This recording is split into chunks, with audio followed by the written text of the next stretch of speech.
Hey, what is going on, guys? Welcome back to the channel. We have some absolutely incredible news from Dana White himself. We have fight announcements for not only UFC 299, but also UFC 300. I am so excited. And let's start off with UFC 299. So in the co-main event, I believe it's the co-main event of UFC 299, we are going to get Dustin Poirier versus Benoit Saint Denis as a 5-round number one contender-esque kind of top tier, probably number 2 contender, number 3 contender matchup. This is an incredible matchup. It's 5 rounds. Both guys agreed to a 5-round fight, and I believe that's going to play a massive difference in this fight, and it's a big factor. I'm so glad this isn't 3 rounds. And UFC 299 is the real people's 300. Like MMA Joey talked about this. UFC 299 is stacking up to be one of the greatest pay-per-view cards of all time. I mean, of course, the main event, it's a little bit kind of like, oh, it's a fight that shouldn't really be made. I talked about this in my Dana White privilege video where I discussed how Chito Vera shouldn't be getting a title shot, and the only reason why he's getting it is because O'Malley is being protected by Dana White. But at the end of the day, this is just an incredible card. This is such an incredible card. You look at the main card, it's just stacked from top to bottom. And now we have this absolute banger. 2 of the biggest savages in the division going after it in Benoit Saint Denis and Dustin Poirier. And my initial thought when I saw this matchup is, what is Dustin Poirier thinking? Fire Dustin Poirier's manager immediately. He could have easily gone after someone like a Dan Hooker. He could have easily gone after a, Beniot Dariush matchup. Anyway, I mean, Beniot Dariush might even beat him at this point, though.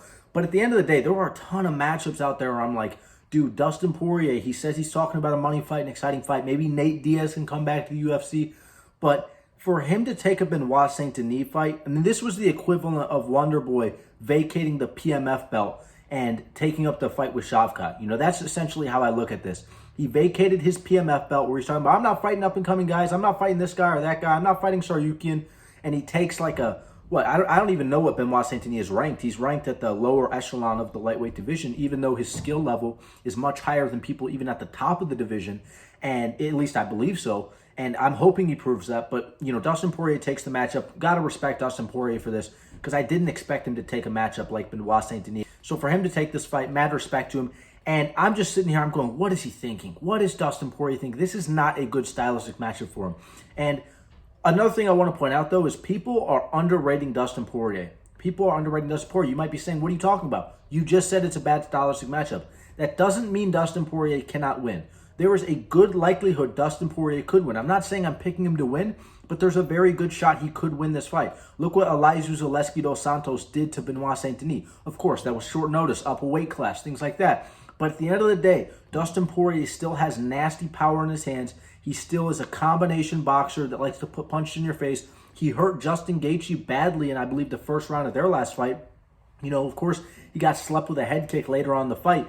But he literally rocked Justin Gaethje in the first round. He was having success with the hands. It was very competitive. It wasn't a one-sided beatdown, even though I believe Gaethje was winning the majority of the exchanges. I still thought Gaethje lost the first round because he got rocked. Comes back, knocks him out in the second round in 1 minute. I mean, Dustin Poirier, he looks like he's on the downslope of his career. He's getting up there in age, all these different factors. But at the end of the day, he still is a phenomenal fighter. He's proven that he's at the top of the division. He can hang with the best of the best, the elite of the elite, however you want to look at it. And I think that he has a very good shot at beating Benoit Saint Denis. Now, as for an early prediction, I am going to go Benoit Saint Denis, and I believe Benoit Saint Denis is either going to submit him or TKO him with ground and pound. And kind of how I see this fight playing is kind of similar. I believe Benoit Saint Denis, he's going to approach this fight similarly to how Charles Oliveira approached this fight with Dustin Poirier. Because what I believe is going to happen, it's going to be a mix of what Charles Oliveira did and what Michael Chandler did. It's going to be a mix, but it's going to be very technical. I'll put it that way. He's going to avoid the brawling exchanges. He's going to stay at range while still pushing him back, kind of like how Islam Makhachev did it to Volkanovski. He's pushing you back, but he's not entering the pocket. He's still staying safe at risk. He's still staying safe at distance. You know what I mean? And what I think he's going to do is Benoit Saint Denis is going to be opposite stance. I think he's going to be landing those nasty body kicks just like he did to Bonfim. And I think he's going to start going up top with the head kicks. Dustin's going to be worried about the head kicks. And I believe that we're going to see a lot of exchanges similarly to how we saw in the Michael Chandler fight, where Chandler's up against the fence. He's teeing off on Poirier. Poirier's got his guard up. He's staying defensively sound. He's moving. He's blocking. And then out of nowhere, he just shoots a double leg, picks him up, takes him down. Maybe we won't see a whole slam where he gets picked up and everything because, Benoit Saint-Denis is a lot smarter of a fighter than Michael Chandler. He doesn't need to waste a bunch of energy picking someone up and heaming them to the ground. But at the end of the day, I still see a scenario where Benoit Saint-Denis has the grappling advantage. He's going to have a cardio advantage.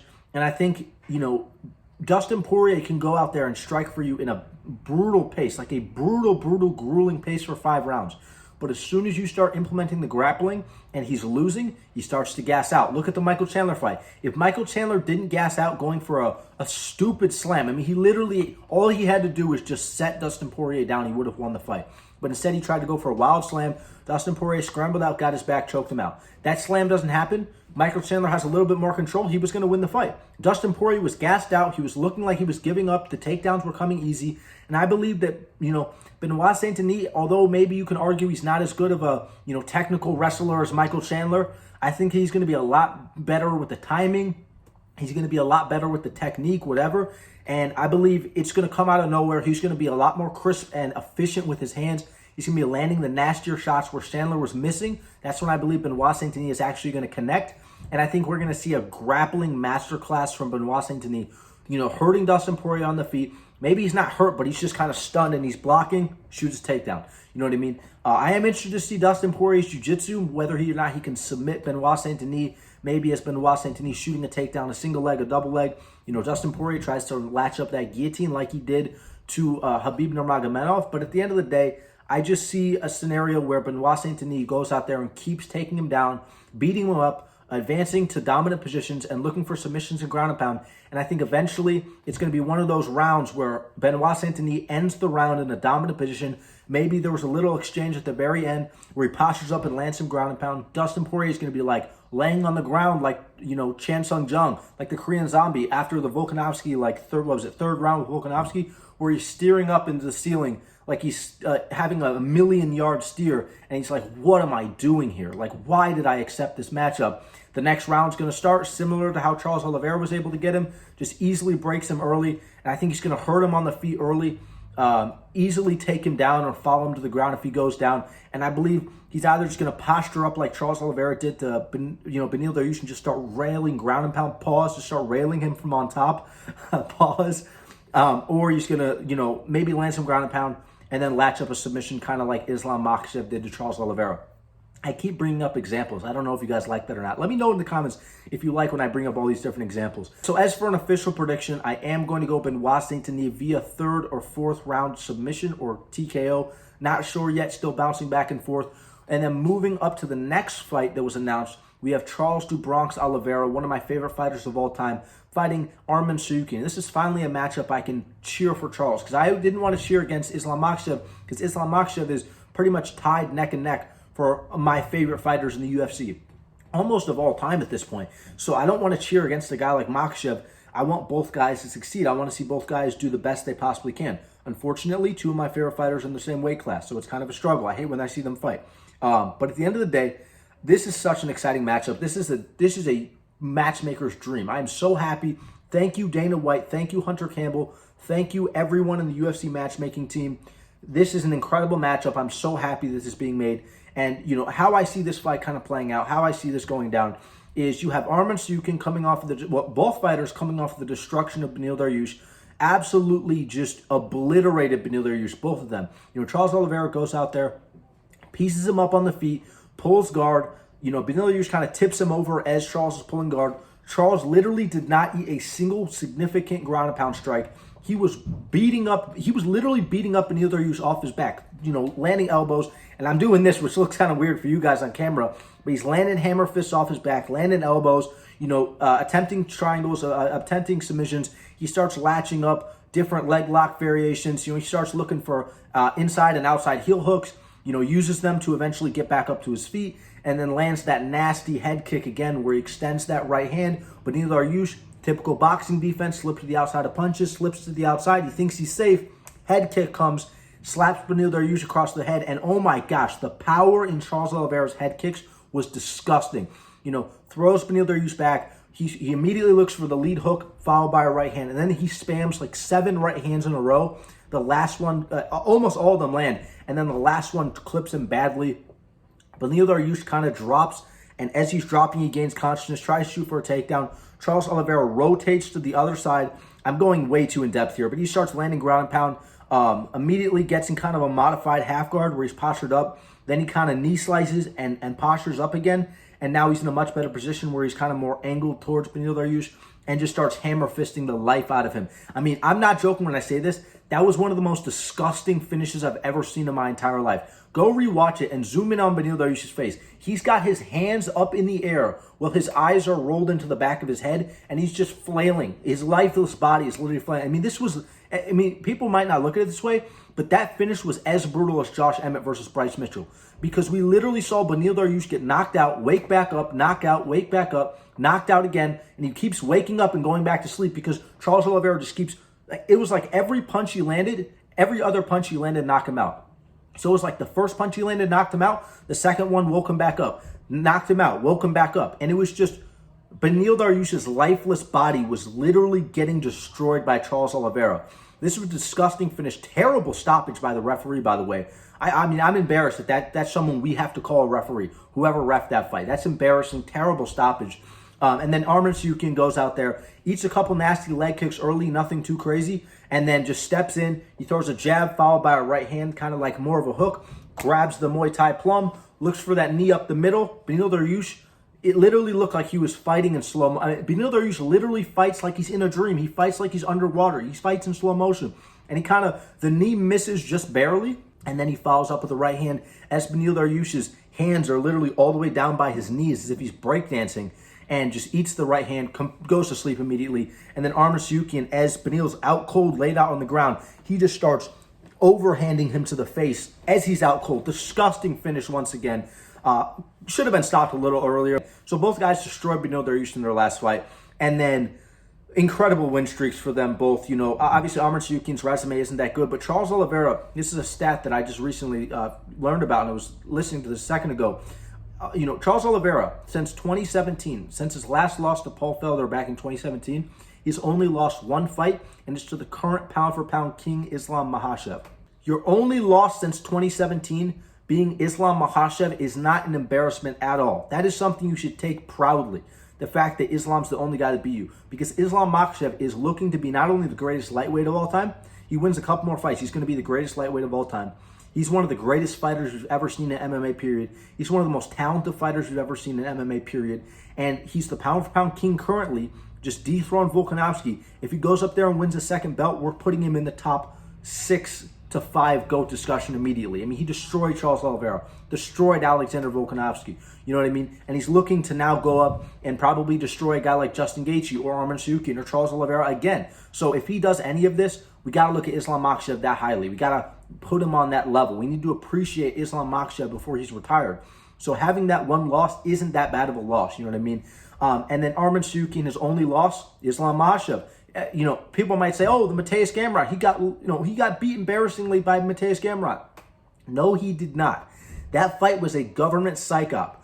You know, Arman Tsyarukyan absolutely won that fight. It was not competitive. It was not close. People have tried to convince you otherwise. Of course, I'm joking. The fight was competitive. But that was a government psych-op. Arman Tsyarukyan clearly won that fight. That was a clear robbery. Mateus Gamrot is a fraud. He has fraudulently made his way up the rankings. I cannot wait for someone to sleep Mateus Gamrot out cold. So I'm looking, his only losses to Islam Makhachev when he was like 22 years old, coming in on short notice. Guess what? It was against Islam Makhachev, short notice. First fight in the UFC. His UFC debut on short notice was Islam Makhachev. How crazy is that? So both guys share common losses to the current pound-for-pound king and champion Islam Makhachev. And how I see this fight playing out, you know, early prediction might sound a little crazy. Charles Oliveira is coming in as the underdog, and I've said this since day one. Charles Oliveira is probably the most profitable underdog in MMA history. I'm very 50-50 on this fight. So I don't want people in the comments to come back and say, "Oh, you were so confident." I'm not confident. I'm going to be honest about that. I'm not confident whoever I pick, whether it's Arman or Charles. And I've seen a lot of different takes. I've seen people say Charles by submission, and I don't think that's going to happen. The only way I see Charles getting a submission in this fight is if he hurts Arman Tsyarukyan and follows him to the ground. I don't see him just sitting in Arman's guard like he did against Makhachev and just latching something up. it is very difficult to just get submitted like that. You have to have low-level jiu-jitsu, and you have to be going up against an absolute killer like Diego Lopez, like Charles Oliveira, like any of these guys. You don't just get submitted off while someone's in guard.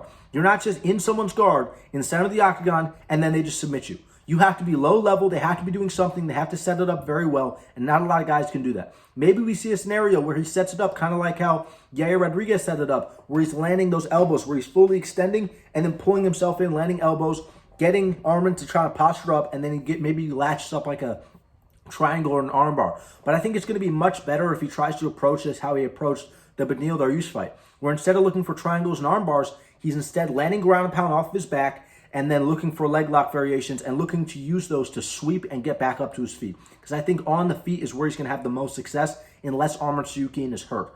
And what I see kind of happening on the feet is Arman Tsarukyan is going to stay very defensively sound. He's not going to brawl with Charles. He knows he cannot brawl with Charles. He's going to stay very underconfident. And what I mean by that is not the fact he's not going to come in the fight with no confidence. He's not going to be timid and shy like Beniot Dariush, like he shit the bed or something like that. It's not going to be like that. What I see is in Arman Tsarukyan is going to come in very, very confident, but composed. The word is composed. That's the word I'm looking for. He's going to come in very composed, and he's not going to really expose himself too much, pumping the jab, maybe landing some leg kicks here and there.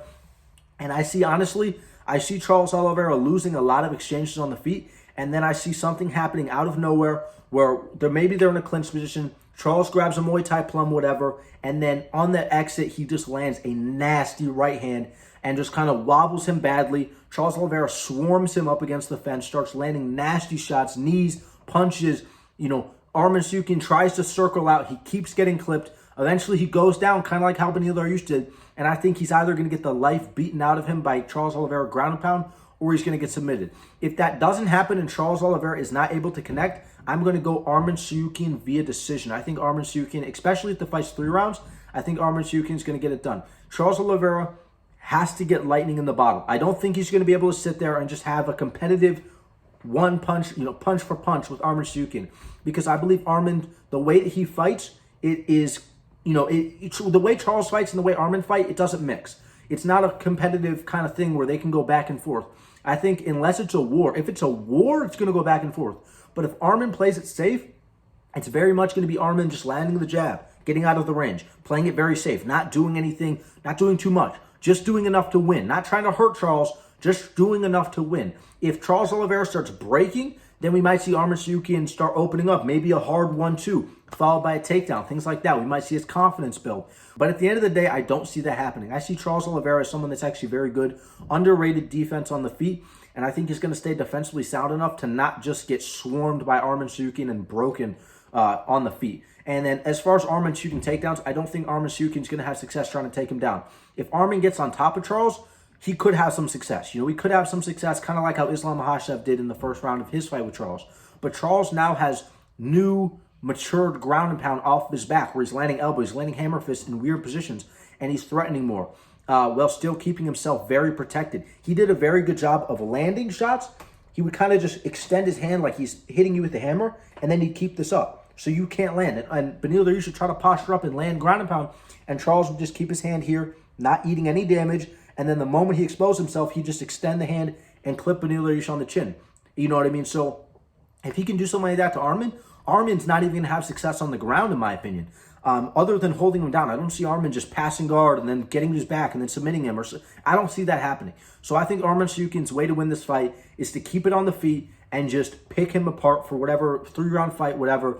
Pick him apart, land good shots at range, stay very defensively sound, don't brawl with him at all. Charles' way to win this fight is to create chaos on the feet, hurt him badly, swarm him, and pray that he breaks, fall him to the ground, and just beat the life out of him. That's how he wins this fight. You know what I mean? I don't think he's going to be able to have this, tit for tat kind of performance where he's going out there, he's pumping the jab, he's landing the left hand. I don't think that's going to happen.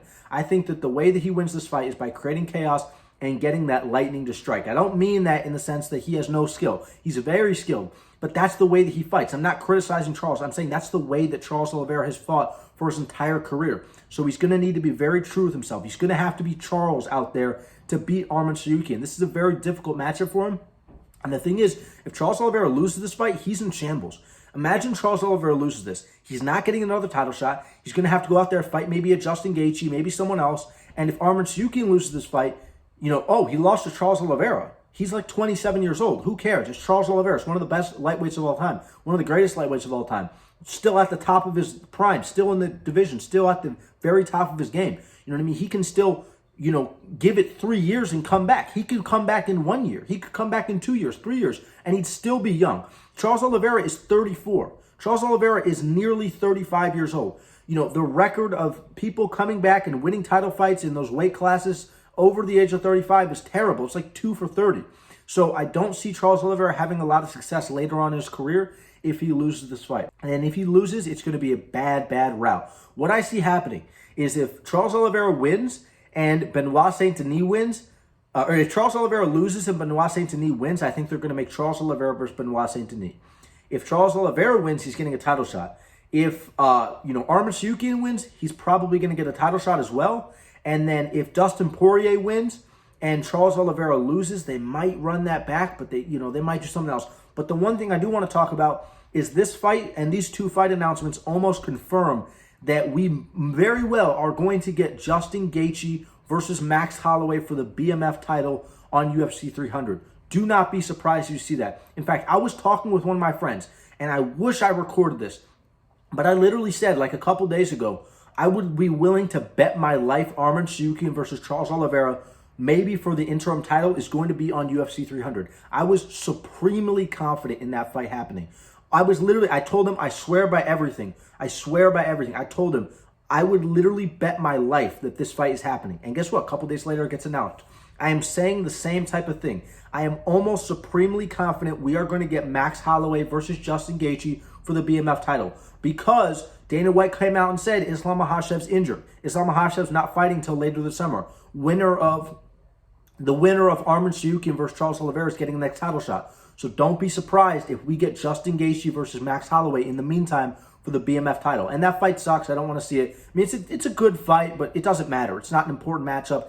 It's not a must-see. It doesn't have a lot of stake to the division because it's not even a real title. The BMF title is a made-up WWE belt. It's a fake belt. I don't care about it.